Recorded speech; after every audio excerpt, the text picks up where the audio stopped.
Hello, ladies and gentlemen. How are you, everybody? We're gonna watch some Ben Shapiro videos, like how he's reacting and responding to the wokes culture. Let's do that. Are you ready?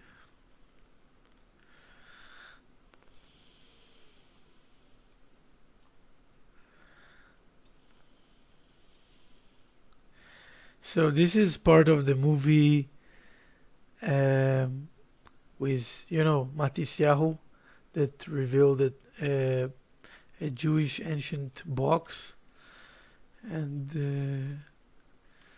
in the movie, there was a girl and a parent that realizing that there is a box with Hebrew letters on it, and then they come to Rabbi Matisyahu, and he helping them to get the, a demon from, or what's called in Hebrew a dibuk, like something that attached to the soul, like, or a spirit or a soul, a spiritual soul that entered the body of a person, or so this is the.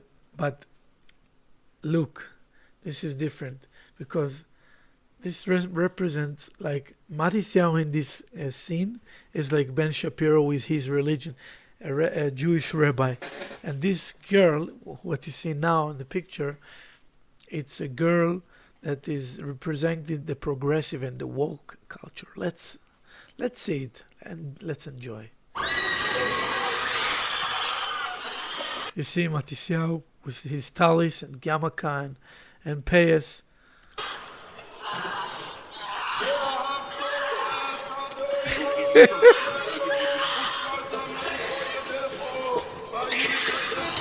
That's based on real stories, that happened in Jewish culture.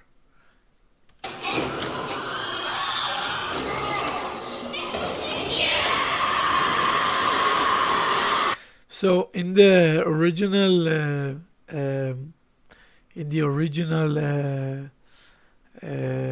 movie, she doesn't have a purple hair, or she doesn't have the thing on her nose, a ring, or a earring.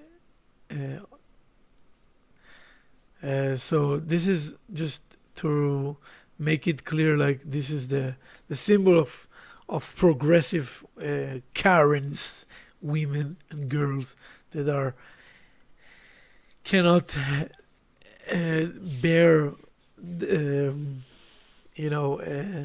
Jewish religious Jews who are conservative in their ideas and not liberal. Alrighty, folks. So my producers have decided to torture me with a bunch of... Look at Ben Shapiro.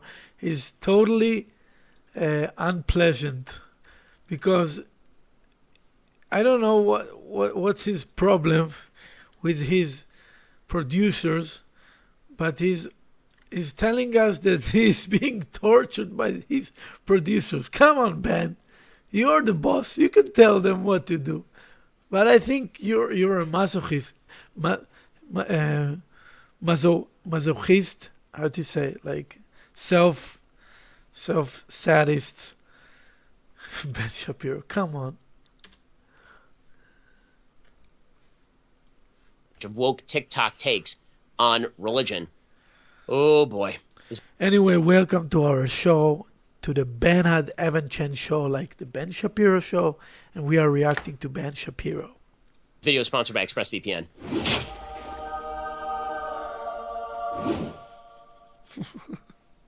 Hey, Bible Stories for Pride Month. Oh, God. I'll be telling you a bunch of little snippets of different characters who were non-gender conforming in the Bible. Non-gender conforming. He's not conformed to a gender. We have Jacob. God renamed Jacob as Israel, and all of his descendants became... Why is Ben being discussed?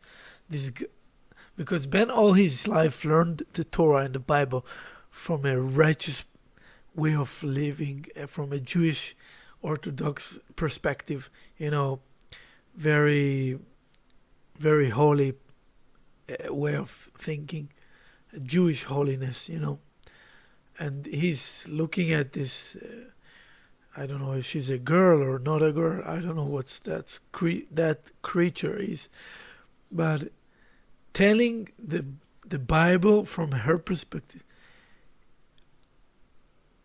If the culture of progressive would say we reject the Bible, you know what? We don't want to learn and teach Bible. Okay, but they take the Bible and they change it to their way.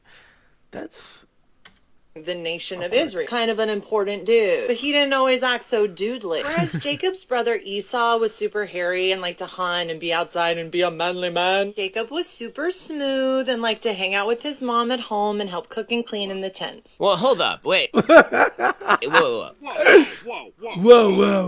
Wait. Wait. So Jacob is gender non-binary because he's described as a man who lives in tents. I mean, biblically speaking, what that means is that he liked to study. Okay, that's the original interpretation of Jacob being a scholar, a yeshiva guy that studied the Torah. That's the typical sort of biblical binary, is that you're either a man of the fields or a man of the tents. Jacob, I mean, he has 4 wives and 12 children by them. Damn, son. He gets the name Israel in a wrestling match. Jacob's sons slaughter an entire city filled with people. What? So if you like books, you're a girl now? Is that the claim? Or you're gender non-binary? That if you're not super hairy, then you're apparently a chick? Okay. Next character is Joseph. Joseph is Jacob's son. Jacob gave Joseph a beautiful rainbow. By the way, what is that flag? Jacob's son. Jacob gave Joseph. Next You're apparently is Joseph. What's that flag? What does it mean? Wait, they have so many flags and so many gender, gender queer, not gender, not binary. You get confused. It's like a whole issue they make. Joseph is Jacob's son. Jacob gave Joseph a beautiful rainbow tunic. The Hebrew word in the Bible to say the tunic is the same word that What do you mean rainbow tunic? describes the garb that virgin daughters of the king would wear. Joseph was the first drag queen. the actual what? Joseph has 2 sons. They are named in the Bible. He almost has sex with the wife of his master when he is sold as a slave. He's a drag queen? So just to get this straight, Jacob gives Joseph the coat of many colors. I love how that we're now retconning the rainbow into a gay symbol in the Bible. So a symbol that you appropriated in the last 5 minutes and called gay. Now if it's mentioned in a document that is some 3,500 years old, it means gay back then. Magic, how that worked. Also, he's wearing a coat that is supposed to be sort of a holy emblem of Jacob's love. And this means that he is a drag queen? People, I need the what's called the capture quotes, okay? Like the subtitles, because I need to understand what Ben is talking about. Sometimes I don't understand all his words, okay?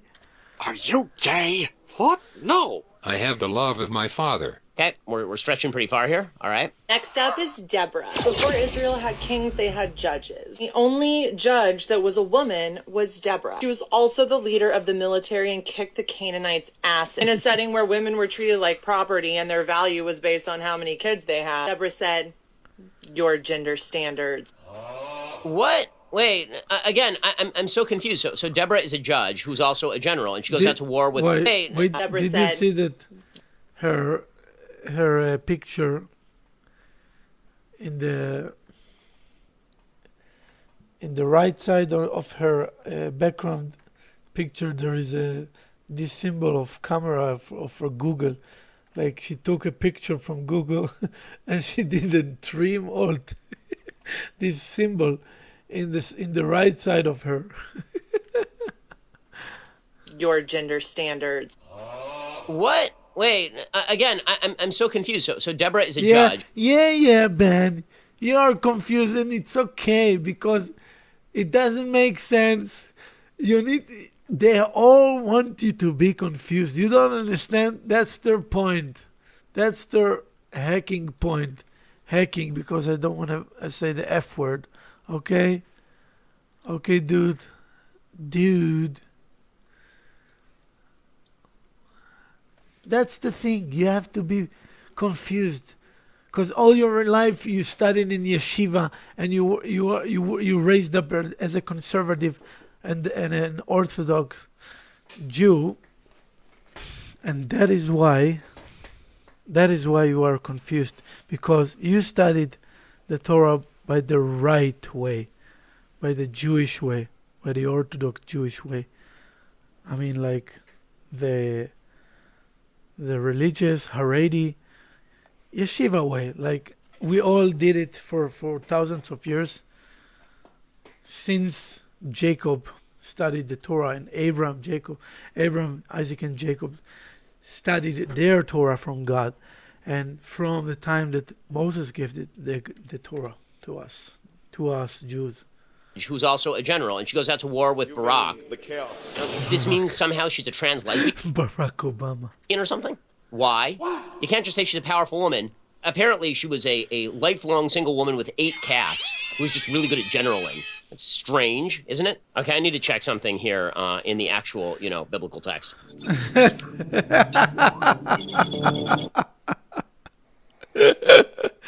Why don't you grab from your back of your library the book? Why do you need your phone? Come on, Ben. You're not a real scholar. Quote, this is from Judges, Book of Judges, 5:7. You ready? Chadlu frazon b'Yisrael, chadelu ad shekamti dvora shekamti em b'Yisrael. Okay, the last few words there means arose a mother in Israel. That's Deborah describing herself. A mother in Israel. Apparently she violates the gender non-binary because she's a lesbian or something. A mother... Okay, continue. Lastly, we got all of our eunuchs. What is a eunuch? Most people think it means a man who's been castrated. It can also just mean an effeminate man who's not interested in women. Jesus said that there's 3 kinds of eunuchs. Eunuchs by birth, eunuchs who were made so by others, and eunuchs who chose to be eunuchs. You know what Jesus said about them? Love and accept them all. Gender is a construct, and it's all affirmed in the good book itself. So, if Jesus says to accept people who have been castrated, I've been castrated, somehow this is equivalent to a man can be a woman now? Fascinating. Okay, I feel like there's a jump there that is kind of goes unnamed. Jump. There's a jump. Oh, no, this insane bullshit. Oh, my God. Oh, this is so stupid. I'm sorry, I cannot take anyone seriously on Judaism who dresses and does themselves up like this. I can't. I'm not going to hear about Talmudic interpretation from a person who puts themselves out like this. Again, call me judgmental, but that's ridiculous. There's 6 sexes, genders in the Talmud with many mentions. Let's get into what they are. There's Nekeva and Zakar, the 2 you hear as female and male. Androgynous for an intersex person with both female and male sex characteristics. To a person with obscured or Tumtum and androgynous, it's famous. unclear sexual characteristics. Elo needs someone assigned female. Ilonit. Wait. She's smart, this girl. At birth, but who expresses male characteristics later in life. Sorry, someone assigned male at birth, but develops female characteristics later in life and or has their sexual organs removed. Saris and Eloni often are described as infertile. And while life has lots of rules, don't let binaries be a hurdle to loving yourself. Okay. Yes, the Talmud describes people who are intersex, people who have sex characteristics that differ from their genetics. Wait, you say intersex or unisex? About like androgynous and androgynous. I talked about this. androgynous is somebody who has female and male organs, and tum means doesn't have nor a male organ, neither a female organ. So, like, Sexy. sure. And also, these people all fall into the question of whether they are. Wait, those people are mutation, mutatia. They're not supposed, usually are not supposed to born like this. And if they're born, it's a problem. It doesn't give doesn't mean that it gives you the opportunity to change, to make it transgenderism. You understand? It doesn't says and gives you the permission to change your gender. No, never. Designed as male or female? That's the question in the Talmud. How are these people treated? That all falls into the sex binary. There's no idea that a man who says that he is a woman is therefore treated as a woman by halakha. This does not exist. It doesn't exist. It does not exist. This is the same game that trans activists like to play. They'll say, What? There's no idea that a man who says that he is a woman is therefore treated as a woman by halakha. This does not exist. It doesn't exist. It does not exist. This is the same game that trans activists like to play. They'll say, intersex people. This shows that the sex binary doesn't exist. No, it shows that there are people who have genetic anomalies. I mean, the answer here is Anomalies. Genetic anomalies, that's the word. Like mutation. Mutatia. What I noticed is that this person didn't actually quote the Talmudic sections where they talk about how these people are to be treated qua halakha. Instead, they just say, the Talmud noticed that there are people who are physically male but dress up as female sometimes. And what conclusion are we to draw from this?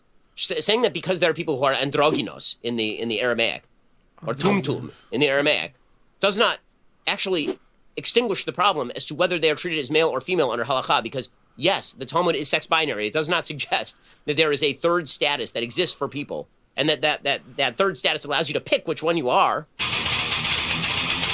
We'll get to more on this in just 1 second. First, using the internet without ExpressVPN, it's like having a first aid kit but not keeping it stuck. Oh, come on, Ben. You give me a headache with your ads. To the time.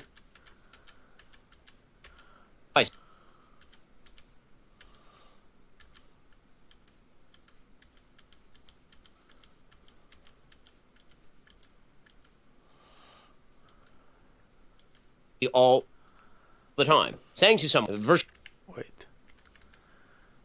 Christianity specific respect. Let me give you a little scenario.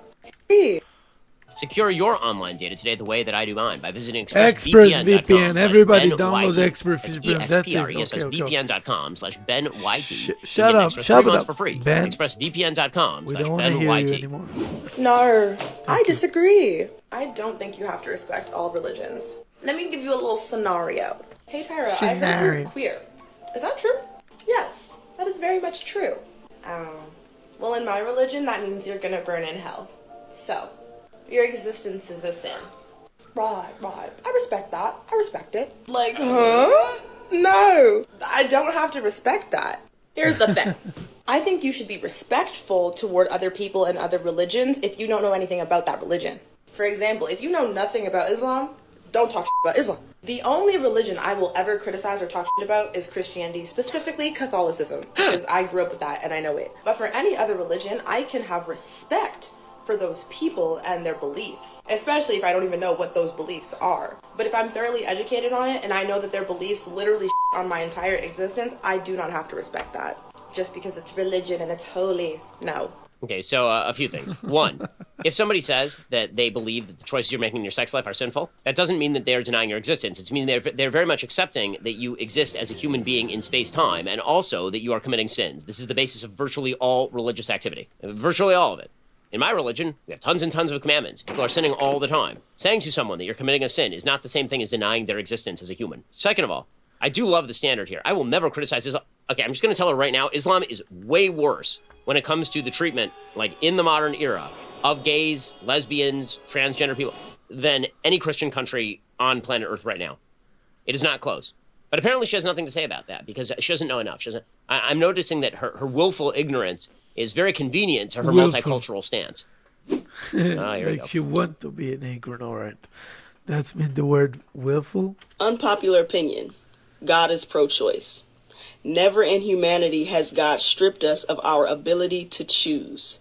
We see this in Genesis chapter 2 when God places Adam in the midst of the garden and presents all Genesis chapter 2 when God of our ability to choose. We see this in Genesis chapter 2 when God places Adam in the midst of the garden and presents all of his best options to him, but does not remove the most destructive choice. In fact, God commands Adam not to eat of this forbidden tree and does not remove the ability for him to choose it. Yes, God gives people free will. They can make horrible, sinful decisions. And then God also gives the way to choose. That's the story of Adam. Adam! So the idea is that Adam did the right thing? That God wants you to do the wrong thing? That God desperately wants you to violate his commandments and do the wrong thing? I'm noticing she doesn't quote the part of Genesis, same chapter, where we talk about the actual commandment to multiply and be fruitful. Multiply. And notice that. Also not the part about male and female had created them. I'm selective Bible reading here. Why is this significant? Because God is more concerned with our desire to choose him than he is with the legislation of righteousness. So while God may be grieved at every single abortion, he is equally concerned about the heart posture of the one who has to choose. The heart posture of the one who has to choose? What is a heart posture? If you feel real bad about the abortion, God's okay with it now? Or if you feel like, oh man, I made a choice and I'm real proud of the fact that I chose, God's okay with the abortion now? No, it seems God is pretty much concerned with righteousness. Again, the rest of the Bible being the evidence of this. You read the Bible, Brett. Tzedek tzedek tirdof, it says in the book of Deuteronomy. The path of the righteous man is beset on all sides. Righteousness, righteousness you shall pursue. It doesn't say abortion, abortion you shall pursue, or choice, choice you shall pursue. With great vengeance and furious anger. It says to choose life, literally in Deuteronomy. Choose life that you and your children may live. And you will know my name is the Lord. So God commands you to make the right choice. He gives you the ability to choose, but then he commands you to make the right choice. Pretending that the choice is more important, the ability to choose is more important than the choice that you make, morally speaking, is of course ridiculous. Alrighty, so that was... And this is the base, the basic for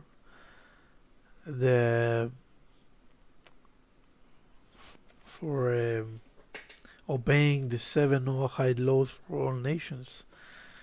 The free choice, like the free choice gives you the opportunity to choose by yourself in the good way that God already told you to make the choice, to be righteous, to take the right way.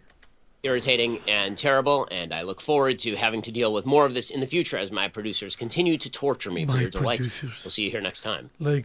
You are the fucking the boss, man. You decide if you want to be tortured or not. The power of Christ compels you. Come on, man. You want to see another one? Another Daily Wire show?